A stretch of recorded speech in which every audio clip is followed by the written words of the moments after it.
We'll get started in just a moment or two.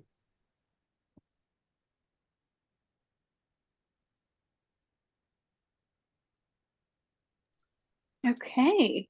I think for the sake of time, we can start. We're live streaming, we're recording too. So I'm all set, Aaron. Well, very good.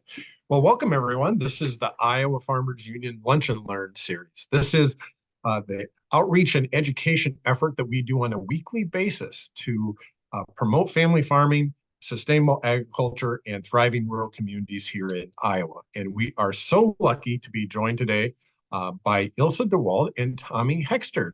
Welcome, Ilsa. Welcome, Tommy. Thanks, Aaron. We're going to have a great discussion about a couple of outstanding events that are upcoming. But before we do that, let's get a couple updates about some upcoming Farmers Union activities. Christina, could you get us started? Yeah, so I want to bring everyone's attention to all of our upcoming Lunch and Learn. So right now we're scheduled out kind of towards the end of February. We have some good stuff coming. Next week, we're going to get an update on carbon pipeline happenings from Just Missouri of the Iowa Sierra Club. The week after that, we're going to be talking about Bloody Run Creek with Wally Taylor, also of the Iowa Sierra Club. I think there are some timely developments on both of those fronts from these folks who are going to share with us. Later in February, we'll talk with Justin Glisson. He's the state climatologist. We'll be talking about drought conditions in Iowa. We have a farmer spotlight at the end of February with Nathan Anderson. So I have that link in the chat. You can click on that. And then you can also, there's a link on that page to see previous recordings of IFU Lunch and Learns, not on the Facebook page, but IFU's YouTube page. So go check those out and register for all of our upcoming discussions. Well, and in addition to that, we have a couple other announcements I wanted to share. In February, the Iowa Farmers Union Lobby Day will be taking place on Wednesday, February 21st, starting at 10 a.m. We'll do some briefings. We'll hear from some special guests, and we'll have a great lunch, and we will go to the rotunda and lobby our legislators on issues we're learning about today, and in addition to a few other issues as well. So look forward to that on February 21st, the Iowa Farmers Union Lobby Day.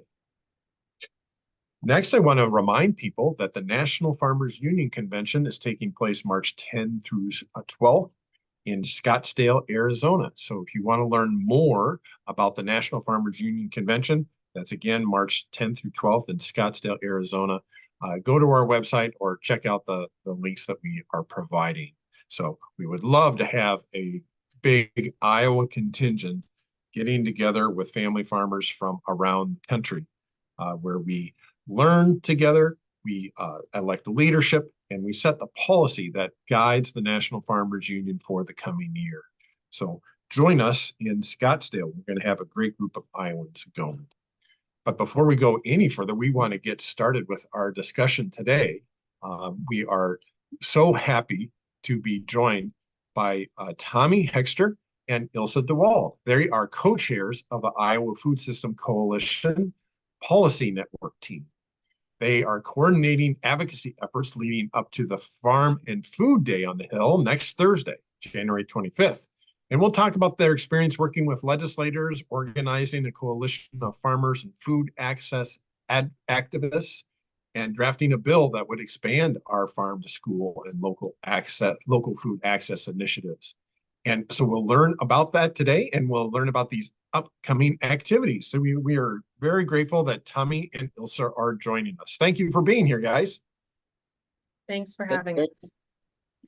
Really glad Go to ahead be. and go ahead, Tommy. Okay, well, I'll go ahead and share my screen here. Let's see. And then don't look ahead, guys. Let's see. Can everyone see this? Look good? Awesome. Looks good, Tommy.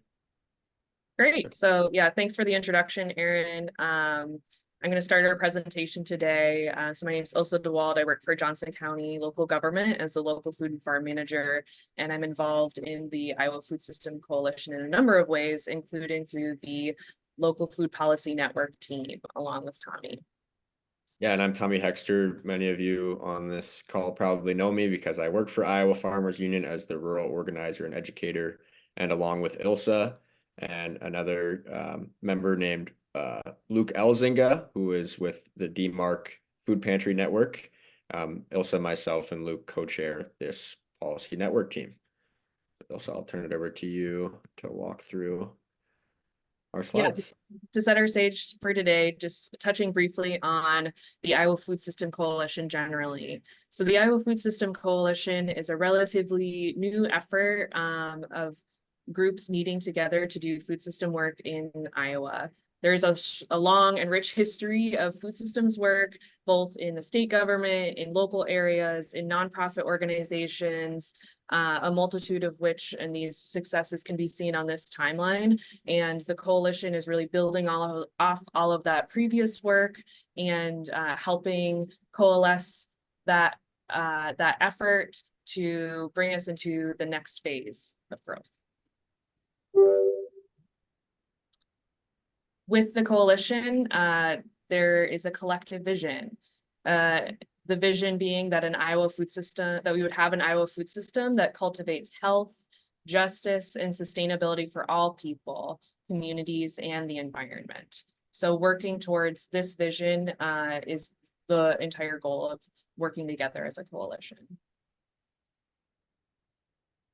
The coalition work really hit the ground running in 2021 through a collective planning process. Many input sessions were held across the state, identifying what are the strengths and opportunities and best case scenarios for Iowa food system. And we heard from over 600 Iowans through that input process. And the work of the coalition then began to cohesively work those voices together into what will become a food system plan.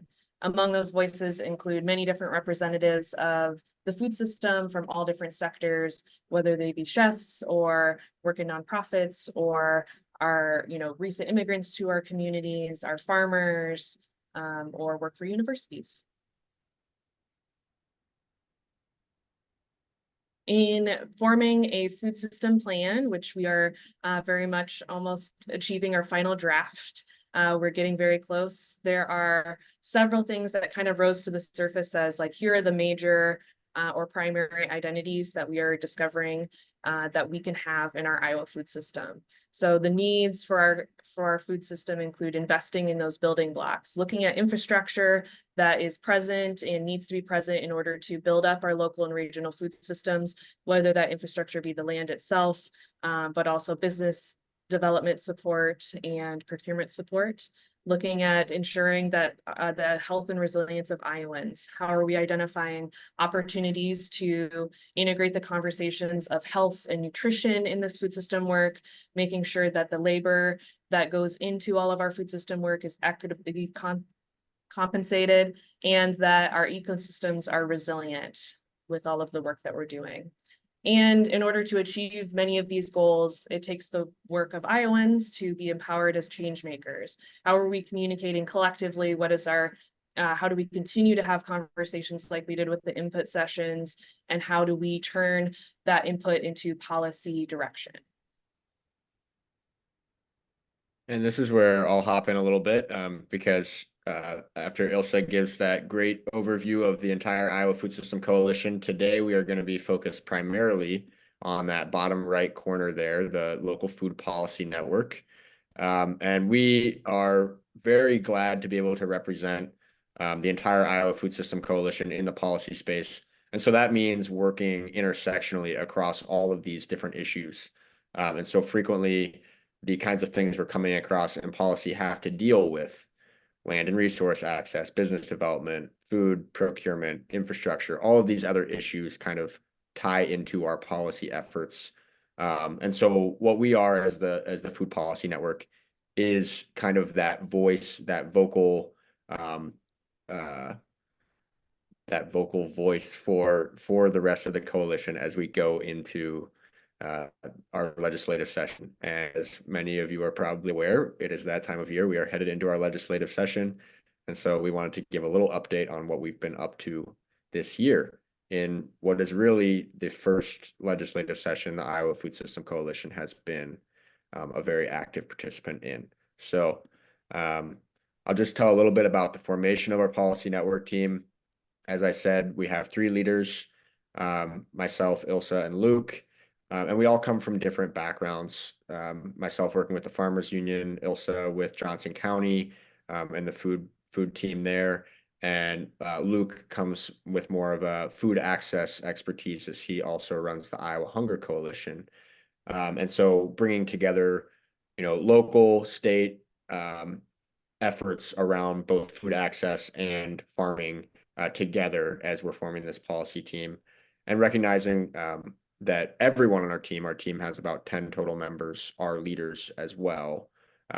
Ilsa and Luke and I just kind of get to write the agenda for the meetings and stuff like that. So, and then part of the formation has also been developing our chapter, which is kind of like our constitution or our, our founding document for our policy network, which gives the context for why do we need policy development and our strategies and goals for creating policy change. And then we have regular meetings and participation in other coalitions throughout the state as well, like the Farm to School and Early Care Coalition, the Iowa Hunger Coalition. There's a Healthy School Meals for All coalition that we're a part of as well. And so we're always looking for new members in our policy network team. So if you may be interested, you can definitely reach out to us. Some of our general purpose, as we've been writing the chapter, is defined on this slide.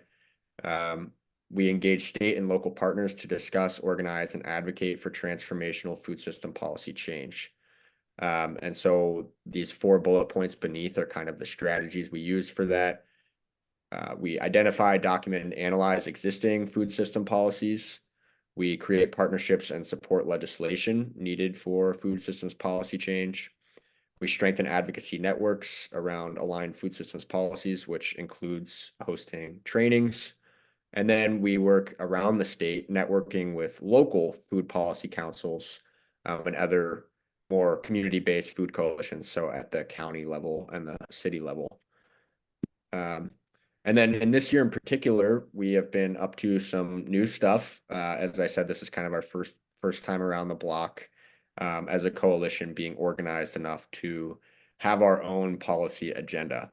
And so what basically our process has been deciding on key issues that we wanted to focus on that relate to all of those other priority areas, determining how the legislators and government agencies are thinking about these issues. So kind of getting a pulse from IDALS, from Health and Human Services, from the Department of Education when relevant about, how are you thinking about this? And then finding legislators who have past experience with food systems issues and saying, hey, what's your take? And then once we get that pulse, trying to match our goals with where we see the energy being with legislators and departments. And so that's kind of been a really neat process because obviously there's not a perfect overlap, but we can find common ground to promote our goals and the goals of those departments and legislators. And a few of the things we've done so far this year that have really helped with that. The first was we held a local food policy summit. That was actually on the first day of the Farmers Union Convention in Storm Lake, where we had a presentation from IDALS representatives, and we had a panel with 3 legislators. And we also gave a presentation with the Food System Coalition. And this was a chance to come together around all of the different ideas folks are having and narrow in, this is what we want to focus on this year. And then a little later on, you'll hear we are currently in the process of advocacy trainings, and we are preparing for our lobby day just next week. And then some of our policy priorities for this year. Ilsa, I don't know if would you mind going over these? Sure, yeah. So the policy network team really looks to all the different avenues that Tommy talked about, working with our other priority teams to identify what are those cohesive policy wins that really are going to benefit the work and help us propel that work that is being proposed in our food systems plan. And one of the key opportunities that came up has been the amount, the programs around local food processing or procurement in particular that are currently funded through federal avenues, and those federal monies are set to expire. So we are asking our state to invest in those programs that are already on the ground, that are already being implemented, that are supporting our local farmers to be able to grow food for schools, to grow food for food access agencies, these sites where food is needed and we have the capacity to grow it. So we are asking for that state investment to support the continuation of those programs first and foremost across the state. And then we are also looking at opportunities to expand those programs and expand avenues for local food through additional processing infrastructure for fruits and vegetables, knowing that that is a key piece in getting many fruits and vegetables into schools, as not all schools have the equipment or staff capacity to do that processing in-house. So we do have, we've been working on draft language to support these avenues and figuring out where in the state that these programs could be placed, could be operated out of, to make this a successful policy ask.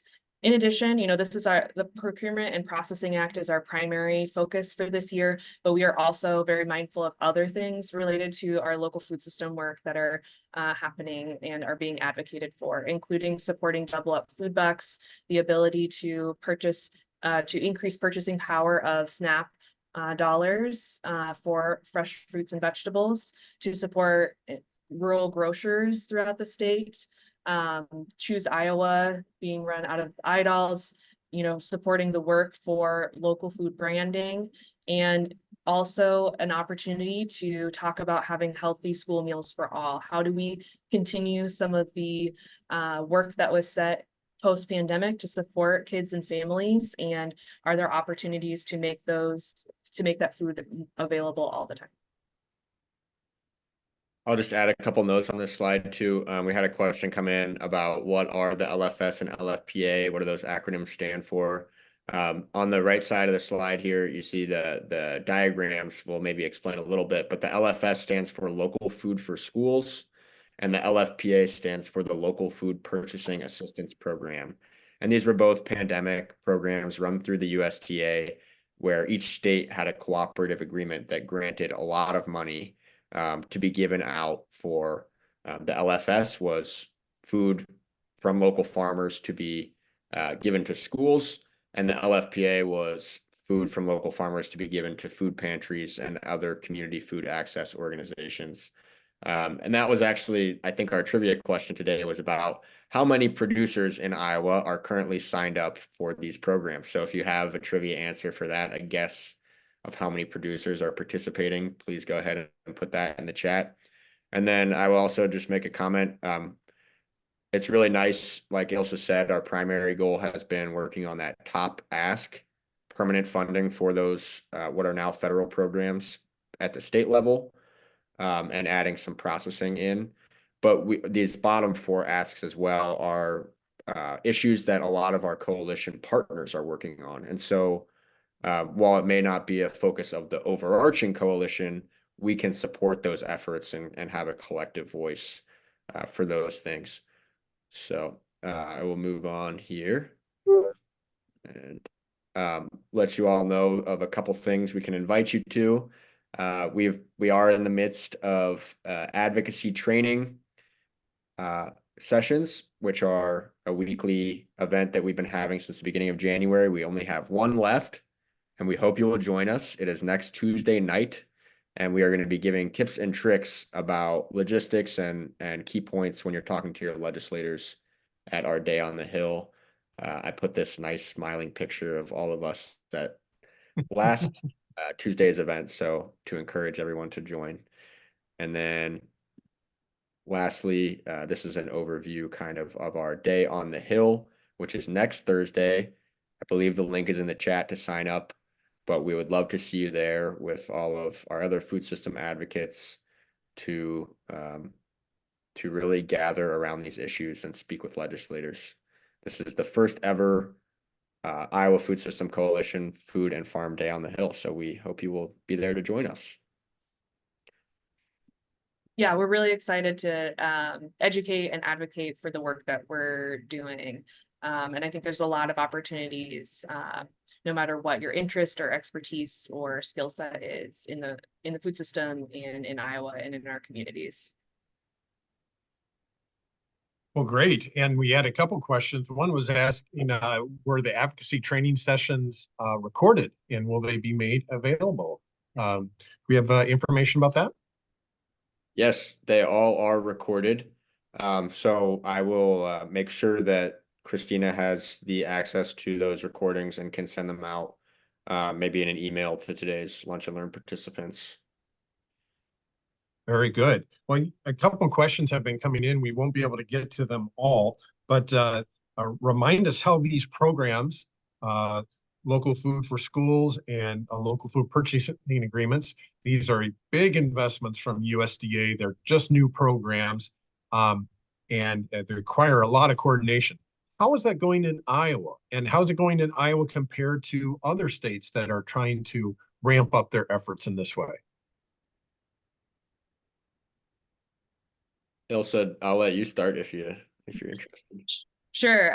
From what I hear from people who are more on the ground than I am in this work, that Iowa's really done an excellent job at executing these programs, that I think that we're really seen as a leader in the country, especially with the lack of infrastructure that the state came in with from the state and investment side. And so our regional nonprofits, programs, food hubs that we had in the state, those networks that were existing where people were talking to one another already and investing in that community work, that coalition building work, really helped us to launch these programs very successfully. And I think that we want to build on that success and not let this opportunity and this momentum go to waste. Yeah, and I'll add into that. I think when we first were awarded this funding, there was people who were wondering, how are we going to spend? This was $5 million over 3 years to be spent on food purchases, which is a big lift. But what has been shown is that not only are we able to move it through this infrastructure Ilsa's talking about with food hubs, kind of distributing food around the state, but we have room to move a lot more with our infrastructure. And these programs are just really supporting the development of those transportation networks, food hubs, and schools to be able to use all of this good Iowa grown food. Another question asks, the state of Iowa has made some investments in local and regional food system development. It seems like more of those are on the production side or the processing side. Butchery innovation, some Choose Iowa grants, for instance. But the question asks, what has the state done to step up on the procurement efforts so far for local and regional foods? Do you have a response to that question? Yeah, so we have a COVID era program that was run through the state of Iowa called the LPPP. And if you hate acronyms, you're definitely going to hate that one. But it is the Local Produce and Protein Program. And it was essentially a first trial run at giving schools money to purchase from local producers.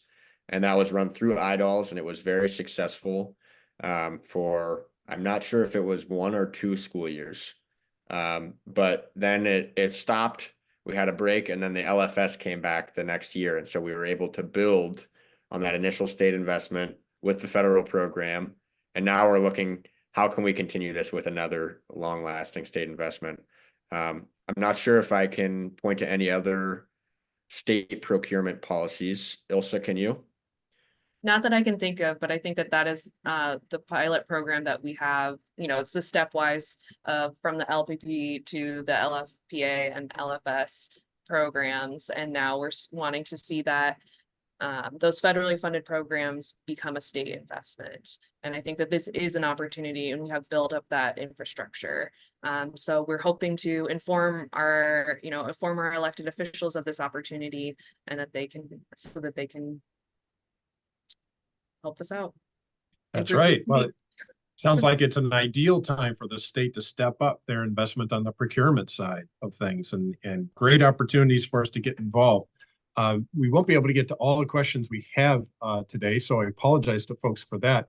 We know that there's some activities going on right away with the legislature. So there's a question asked about an IDOLS bill, Iowa Department of Ag and Land Stewardship bill that deals with the Choose Iowa program we referred to.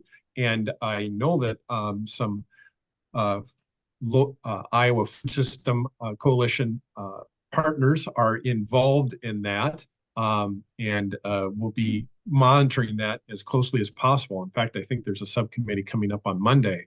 We have a note given to us. So activities at the Statehouse are beginning immediately, right from the start. But remind people how to get involved with these efforts. You have our lobby day agenda in front of us, so that we have advocacy training going on. Remind people how to get involved. Yeah, so there's many ways to get involved in either our policy network team. If you're, I think it would be first and foremost to attend the last advocacy training that we have on the 23rd, and then join us on the Hill on the 25th of January. And there are opportunities beyond that to join the committee that we are working on, our policy network team, as well as if you're interested in other opportunities within the Iowa Food System Coalition. There's really a lot of different topics and skill sets that we need. Another question that asks, how about programming to help local schools hire cooks who source food locally versus just buying through large prepared food companies like Sodexo? Is that part of the priorities of the Food System Coalition? It's definitely something that many of our partners talk about. One of our awesome partners is the Farm to School and Early Care Coalition. And so within that network and the priority team that supports the procurement efforts and conversations there, I'm sure that there are a lot of opportunities for discussion on how we can, on what programs or opportunities are currently out there and how we can support those statewide. So I think it's a thread that we're aware of, and we need more capacity. We need more people talking about those things. So if you're interested, please reach out. The Iowa Food System Coalition has a website, and one of the first steps to getting involved there is signing up for our newsletter. Absolutely. Well, great. Well, we need to tie things up today, but we could be talking about this subject all day because there are so many exciting opportunities for us. What makes you most optimistic about the local and regional food system as we're moving into this new stage? The thing that makes me the most optimistic is really this coalition work. This is only part of the work that I do for the food system. And I think that the energy behind people joining together, identifying our common good opportunities that can really support not only individual organizations, individual farms, but really can support our food system as a whole and seeing this brighter future. So for me, it's been honestly this entire process of coming together, bringing these coalitions and these networks together to work on this draft plan. And now we're on the other side of seeing that hard work in action as we are going to talk to our elected officials. What's most exciting to me is that plus bringing in the bipartisan support from legislators. This food systems work is demonstrated to be something that is good across the political spectrum. And we found that in our work as well, because investments in local and regional food systems are investments in Iowa farms and Iowa families and small towns. And so all across the spectrum, from economic development to public health, really a lot of people can get behind this movement, and it's not one where you have to do a whole lot of convincing. Obviously dollars are tight in our state house right now, and so some of these bigger dollar asks are going to be tough to prove, but in general, people are very supportive of this cause, and we see it as a worthwhile effort to keep to the long term. Well, excellent. Well, thank you so much, Ilsa. Thank you, Tommy. This has been an excellent discussion and just the start of our conversation on these issues, and we'll urge people to sign up and get involved. Did we give the trivia answer to remind us what the answer to our trivia question was? Remember the trivia question, if people are wondering, is what was the number of farms involved in the Iowa programs for a local food purchasing agreement and the local food for schools program? There are 318 producers signed up for these programs now, and selling to food pantries and schools through these USDA programs. So it's really awesome to have a list of all those producers in one spot. And getting great feedback from them, it sounds like. So thanks, everyone. This has been a super conversation. Thanks again, Tommy. Thank you, Ilsa. Thanks, Iowa Farmers Thanks. Union. Thanks, Aaron. Thanks, Tommy. Thanks, Christina. Yes, thank you, Christina. This has been part of the Iowa Farmers Union Lunch and Learn series. It's a part of our outreach effort to inform about issues important about family farming, sustainable agriculture, and our rural communities. If you haven't had a chance to join the Iowa Farmers Union, do so today. And thank you if you're already a member or already a supporter. Only by working together can we make a real difference. And your involvement is so important to making sure that our voices are heard, our progressive voices are heard in rural Iowa. So thank you, everyone, for joining us today. We'll look forward to seeing you at next week's Lunch and Learn. Thank you so much, Christina. Thanks, everyone. Bye-bye. Have a good day.